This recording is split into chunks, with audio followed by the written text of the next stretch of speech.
Hi, welcome to Learning Monkey. I am Vikram. In this class, we'll try to understand GATE bits 9 and 10 on memory organization. So these bits were asked in GATE 2015. This bit also asked in GATE 2015, and these bits were asked for 1 mark questions. So these are 1 mark questions.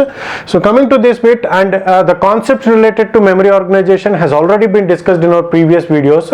If you haven't watched those videos, please watch those videos and come back here. And every video in our channel is going to be a part of entire course or a playlist. Our suggestion is to follow the entire course so that you can have better understanding of the concepts. The link for the playlist is provided in the description below. Now coming to this, assume that for a certain processor a read request takes 50 nanoseconds on the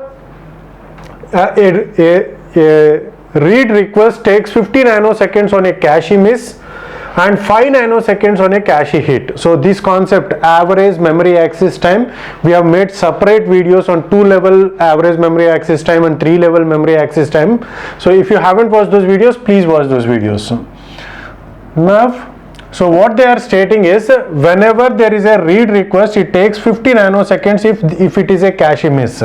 So this is a CPU, this is memory. M1 we consider it as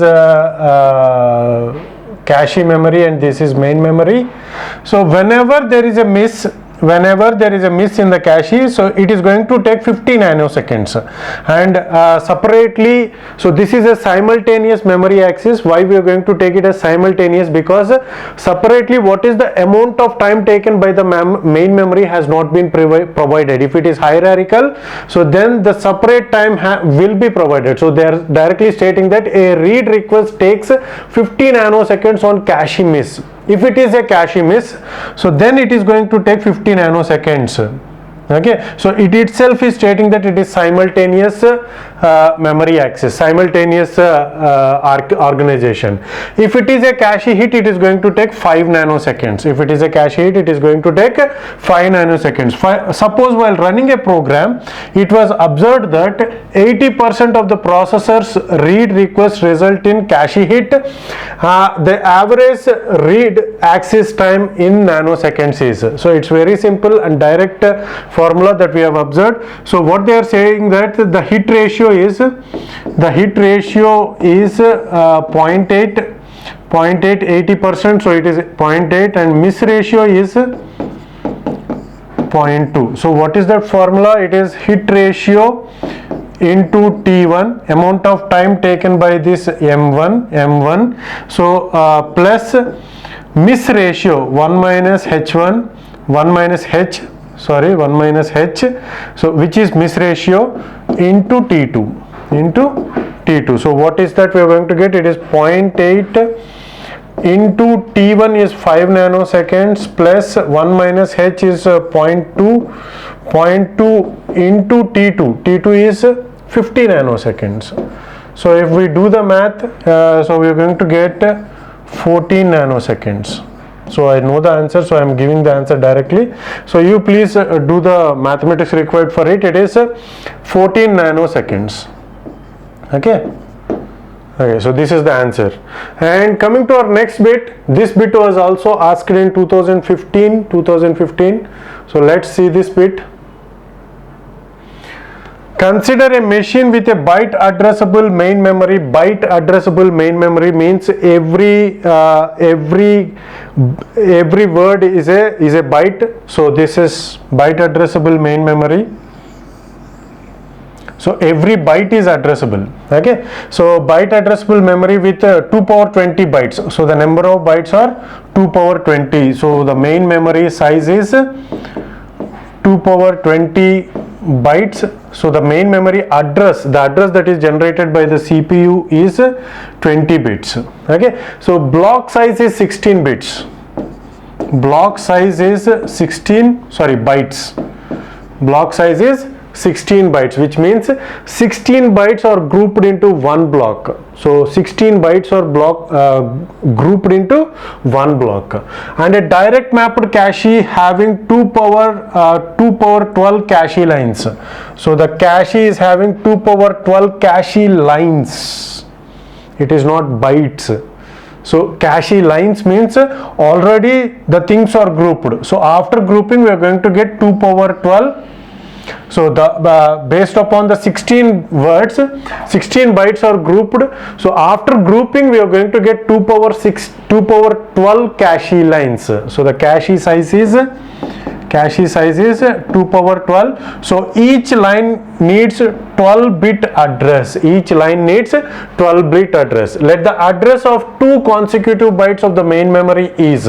So if you take 2 consecutive bytes, for example, if it is byte 1, byte 0 and byte 1, it is not block, byte. So byte 0 and byte 1, the consecutive addresses of these, the consecutive bytes are going to have these addresses, and they are 20-bit addresses. So that is why we are having, and it is a hexadecimal representation. That is why we are having 5 hexadecimal digits. So we are going to convert this into decimal. So what are the tag cache line addresses, tag and cache line addresses of the main memory address? So the address that is generated by the memory, which is given in hexadecimal. So within that address, what are the tag bits and what are the cache line address bits? So in the direct address mapping, the main memory address that is generated is divided into 3 parts. This is a line offset, and this is cache line number, and this is tag. So given the address, for example, the address that is given is E201F. If we convert this into decimal, so the decimal number is going to, for F, how to convert? Direct conversion, and for 1 it is 0001, and for 0 it is 004-bit direct conversion. For 2 it is 00110, and for E it is 1110. So this is the direct conversion of this hexadecimal number, hexadecimal digit. So it is converted into binary. So this is binary conversion. So they are stating that what is the tag bits and the line number. So the line number, to get the line number, before that, what is the line offset? As we have 16 bytes in a block, to represent every byte uniquely we need 4 bits. So the last 4 bits are representing line offset.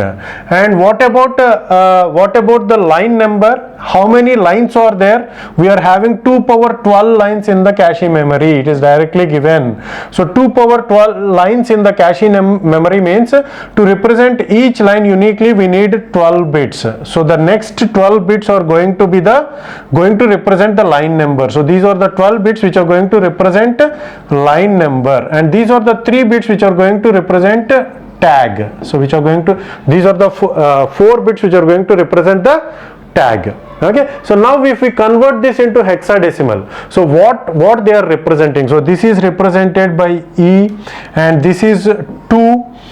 Tag bit is represented by E. Tag bit is represented in hexadecimal by E, and this is 201 is represented by line number. Line number is represented by 201, and the tag bits are represented by E. So the right option is here, E is the tag bit and 201 is the line number. Okay, so the right option is A is the right option.